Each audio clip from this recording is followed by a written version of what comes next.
बन गया। ये हाइट ऑफ इमेज ये हो गया, और हाइट ऑफ ऑब्जेक्ट। तो मैग्निफिकेशन क्या होता है? Height of image by height of object. Optical centre से, यदि इसको ऑप्टिकल सेंटर कहा जाए तो इससे जो है ऑप्टिकल सेंटर से ऑब्जेक्ट के डिस्टेंस को यू से डिनोट करते हैं, पता ही है आपको, और इसका जो डिस्टेंस है इसको वी से डिनोट करते हैं, है ना।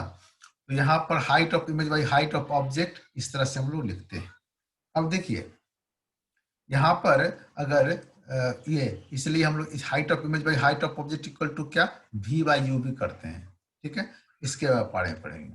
सबसे पहले पढ़े इसको क्या, तो इसका पोजीशन यानी कि जो है मैग्निफिकेशन जो है वो क्या होगा, वो ऑब्जेक्ट के पोजीशन के ऊपर डिपेंड करेगा कि कहाँ पे रखा जा रहा है। उसी के अनुसार ऑब्जेक्ट का जो है इमेज जो बनेगा, इमेज का साइज जो है अलग अलग बनता है। इसलिए the value of magnification depends on the क्या, पोजीशन ऑफ ऑब्जेक्ट। क्लियर। अब देखिए लैटरल मैग्निफिकेशन क्या होता है, कहता है when object is placed perpendicular to the principal axis. कोई ऑब्जेक्ट जो है प्रिंसिपल एक्सिस के परपेंडिकुलर, ये प्रिंसिपल एक्सिस है, देख रहे हैं हम लोग, इसके परपेंडिकुलर जो ऑब्जेक्ट होगा, ठीक है। तो इस तरह के अरेंजमेंट में हम लोग क्या पढ़ेंगे, लैटरल मैग्निफिकेशन। इस अरेंजमेंट में देखते हैं क्या मैग्निफिकेशन इक्वल टू होता है height of image by height of object, h i upon h o equal to क्या, वी बाई अपॉन। देखिए इसको हम लोग चाहेंगे तो इस तरह से भी सॉल्व कर सकते हैं। देखिए triangle A B O are similar angle triangle of triangle A dash B dash B dash O, है ना। इट मीन्स जो है हम लोग लिख सकते हैं A B height of object by height of image A dash B dash is equal to B O upon O B dash. अच्छा ए बी को क्या माना मैंने, ए बी को जो हमने माना है एच ओ माना है, एच ओ लिख दिया, और ए डैश बी डैश को जो है एच आई और प्रिंसिपल एक्सिस के नीचे है इसलिए माइनस एच आई लिख सकते हैं इसको। और बीओ का मतलब क्या हुआ, ऑप्टिकल सेंटर, यानी कि लाइट इधर से जा रहा होगा, है ना। इससे इसका डिस्टेंस जो है जो मेजर करने के लिए ऑप्टिकल सेंटर से ऑब्जेक्ट को जाएंगे तो हम लोग का डिस्टेंस, रास्ता जो होगा अलग, एक दूसरे का अपोजिट होगा, इसलिए साइन किया जाएगा निगेटिव, यानी कि बीओ जो हो जाएगा ये माइनस यू हो जाएगा। और यहाँ से इमेज मेजर करने के लिए इसी डायरेक्शन में जाएंगे, यानी कि लाइट का डायरेक्शन और हम लोग का डायरेक्शन सेम होगा, यहाँ पे क्या हो जाएगा, पॉजिटिव होगा। अब देखिए सॉल्व करेंगे तो यहाँ पर जो है height of image upon height of object equal to we upon u, minus minus से माइनस कैंसिल हो जाएगा। यहाँ पे हम लोग लिख सकते हैं height of image upon height of object equal to we upon u, distance of image upon distance of object. ये इसमें पॉजिटिव होता है क्योंकि एक निगेटिव दोनों में आ जाता है, इसलिए यहाँ पे मिरर के कंपेरिजन में अलग थोड़ा सा हो जाता है ना। वहां पे निगेटिव साइन आ रहा था, यहाँ पे पॉजिटिव हो गया। इस तरह से लैटरल मैग्निफिकेशन हमने स्टडी कर लिया। अब देखिए लैटरल मैग्निफिकेशन में एक चीज और स्टडी करेंगे। देखिए क्या, थोड़ा सा इसको हम लोग हटाते हैं, ठीक है, और क्लियर करते हैं। और उसके बाद देखिए तो मैग्निफिकेशन इक्वल टू जो है height of image upon height of object equal to we upon U आ गया। हम लोग जो है फ्रॉम लेंस फॉर्मूला से क्या जानते हैं, 1/v minus 1/u equal to 1/f। तो यहाँ पे 1/v minus 1/u equal to ये हो जाएगा। अब इसमें अगर हम लोग चाहें तो अगर हमें मान ली बाई दी वे जो है मैग्निफिकेशन के लिए हम लोग लिख सकते हैं ऐसा भी, क्या लिख सकते हैं देखा जाए, अगर दोनों में, ठीक है, अगर जो है इस केस में देखा जाए कि इसमें अगर सॉल्व किया जाए तो v ये तो निगेटिव होगा, है ना, ये क्या हो जाएगा, u निगेटिव है, यहाँ पर मैं लिख सकता हूँ 1/v plus 1/u equal to 1/f। Clear. अच्छा अब देखिए इस केस में इसको सॉल्व करेंगे तो यहाँ पे लिख सकते हैं क्या, u plus v, u plus v upon v u equal to 1/f। यहाँ पे यदि हम लोग इसको सॉल्व करें तो यहाँ पे क्या हो सकता है, इधर u चला जाएगा, तो यहाँ पे u प्लस v अपॉन जो है v equal to u upon f भी लिख सकते हैं।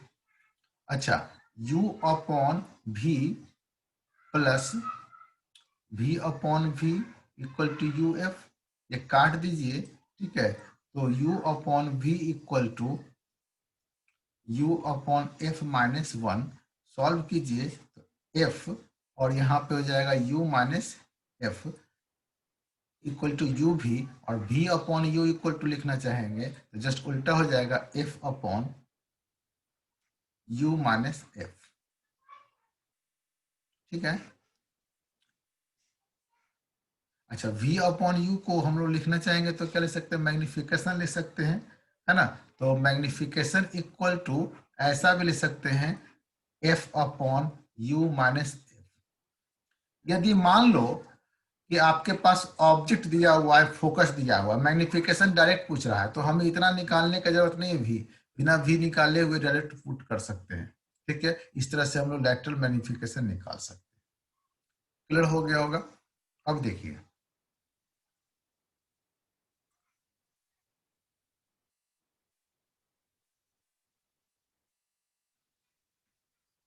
सेकेंड मैग्निफिकेशन देखें हम लोग। Second magnification,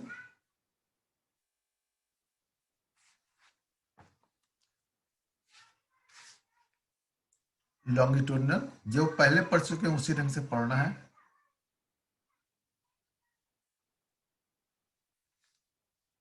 magnification,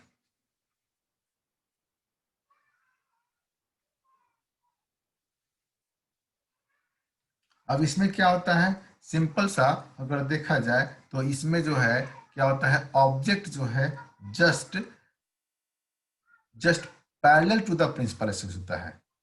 in this case object is placed parallel to the principal axis.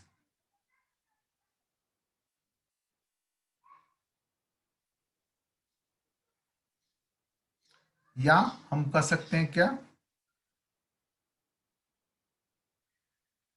along the principal axis. तो हम लोग किसमें पढ़ेंगे, लॉन्गिट्यूडनल मैग्निफिकेशन में। इसमें हम लोग जो है एक लेंस ले लेंगे, ठीक है, और इस लेंस में ऑब्जेक्ट को हमने रख दिया ऐसा। अब देखिए, इसमें जो है ऑब्जेक्ट को जो है लेंथ वाइज जो है इस तरह से इसको रख दिया, यानी कि ए बी ऐसा हो गया, इसका कोई हाइट नहीं है, कंसीडर कर रहे हैं हम लोग, ठीक है ना। ये दिखाने के लिए मैंने ऐसा किया। अब इसका जो इमेज बनेगा, ऑब्जेक्ट जो है यदि बहुत छोटा है, if object is very small,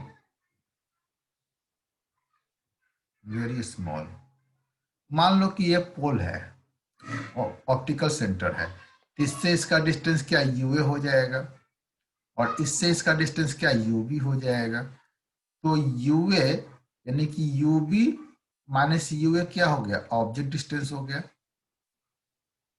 दोनों का, और इसी को मैं लिख सकता हूं डेल्टा यू, ठीक है ना। और यदि छोटा बहुत होगा, ठीक है ना, तो उस केस में क्या लिख सकते हैं, यदि वेरी स्मॉल है तो इसको वेरी स्मॉल को किससे यूज करते हैं, डी यू से, ऑब्जेक्ट डिस्टेंस।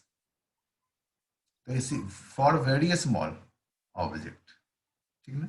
अच्छा, उसी तरह से इसका इमेज भी बनेगा, तो कहीं ना कहीं पे बनेगा, तो इमेज जो बनेगा उसको भी क्या लिख सकते हैं, डेल्टा भी लिख सकते हैं, है ना। तो इमेज डिस्टेंस, डिस्टेंस क्या हो जाएगा, डेल्टा भी हो जाएगा। अच्छा, इमेज डिस्टेंस डेल्टा भी हो गया, और ये जो है वेरी स्मॉल है, तो यहाँ पे डेल्टा मैग्निफिकेशन इक्वल टू क्या होता है भाई, delta V upon delta U. For very small object limit लगाएंगे, limit delta T tends to 0, delta U of delta V upon delta U, लिख सकते हैं क्या, dv अपॉन du, ऐसा हो जाएगा, यानी कि बहुत स्मॉल के लिए क्या, dv अपॉन du। अब उस केस में अगर चाहेंगे तो क्या ले सकते हैं, देखिए इस केस में अगर हम लोग मैग्निफिकेशन, इसका मतलब जो है इसका क्या आ गया भाई, dv अपॉन du, ये कौन सा मैग्निफिकेशन हो गया, लॉन्गिट्यूडनल मैग्निफिकेशन। इसको थोड़ा सा सॉल्व करते हैं। अब थोड़ा सा सॉल्व करेंगे तो इसको थोड़ा मैं फिगर को डिलीट करता हूं और देखिएगा, तो इस केस में हम लोग जानते हैं फ्रॉम लेंस फॉर्मूला क्या है भाई, 1/v minus 1/u equal to 1/f। इसको डिफ्रेंशिएट कर दीजिए तो हम लोग लिख सकते हैं क्या, minus dv upon v square, पहले बता चुके हैं इसके बारे में, du अपॉन u स्क्वायर, क्योंकि ये पॉजिटिव था, ठीक है ना, यहाँ पे ये माइनस से प्लस हो जाएगा, इक्वल टू क्या, 1/f का ये कांस्टेंट टर्म है तो 0 हो गया। अब इसको सॉल्व करेंगे तो du upon u square equal to dv upon v square, और इसको सॉल्व करने के बाद जो है हम लिख सकते हैं डायरेक्ट में कि dv upon du equal to v square upon u, यानी कि हम लोग यहाँ पर क्या देख रहे हैं, ये देख रहे हैं कि लॉन्गिट्यूडनल मैग्निफिकेशन, ये क्या है, dv अपॉन du क्या लॉन्गिट्यूडनल मैग्निफिकेशन है, इक्वल टू क्या, square of lateral magnification, lateral magnification का क्या है, ये स्क्वायर है। तो इस तरह से जो है इसके बारे में हम लोग इस तरह से स्टडी कर सकते हैं, क्लियर ना। तो ये हम लोग दो चीज जान गए। अब देखिए थोड़ा सा और आगे थोड़ा कुछ जानते हैं।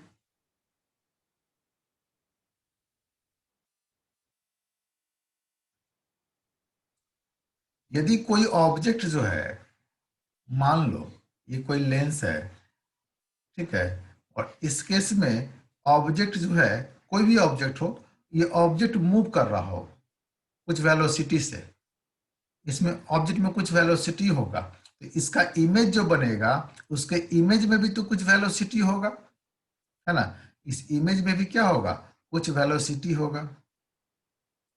तो इसका कैसे निकालेंगे इसके बारे में देखें, तो यहां पर वेलोसिटी ऑफ इमेज,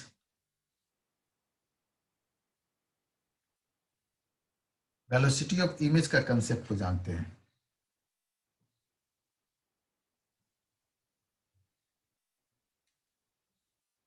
तो देखा जाए, हम लोग जानते हैं सिंपल सा 1/v minus 1/u equal to 1/f, simple सा वही डिफ्रेंशिएट करेंगे x के टर्म में।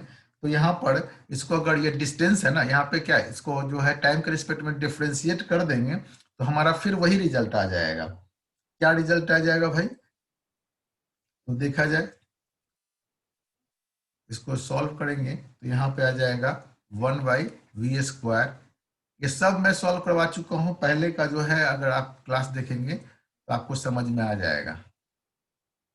माइनस 1/u स्क्वायर, ये प्लस हो जाएगा, dv du upon dt equal to क्या, कांस्टेंट टर्म है 0।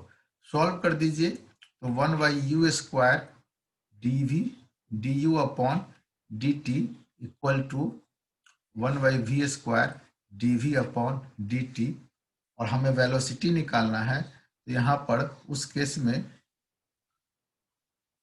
ये du अपॉन dt जो है वो ऑब्जेक्ट का वेलोसिटी है, यहाँ पे क्या हो जाएगा, ये जस्ट हम लोग dv अपॉन dt को रोक लें तो यहाँ पर इस टर्म को, तो v square upon u square du upon dt आ जाएगा, ठीक है।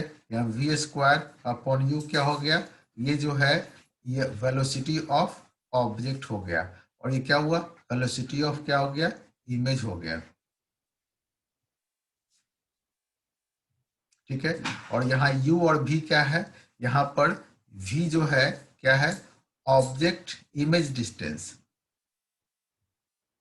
डिस्टेंस, और u क्या है, ऑब्जेक्ट डिस्टेंस, ठीक है, एट t इक्वल टू 0 पे। इस तरह से हम लोग इसको भी सॉल्व कर सकते हैं, यानी कि वेलोसिटी ऑफ इमेज के लिए। क्लियर? अब देखिए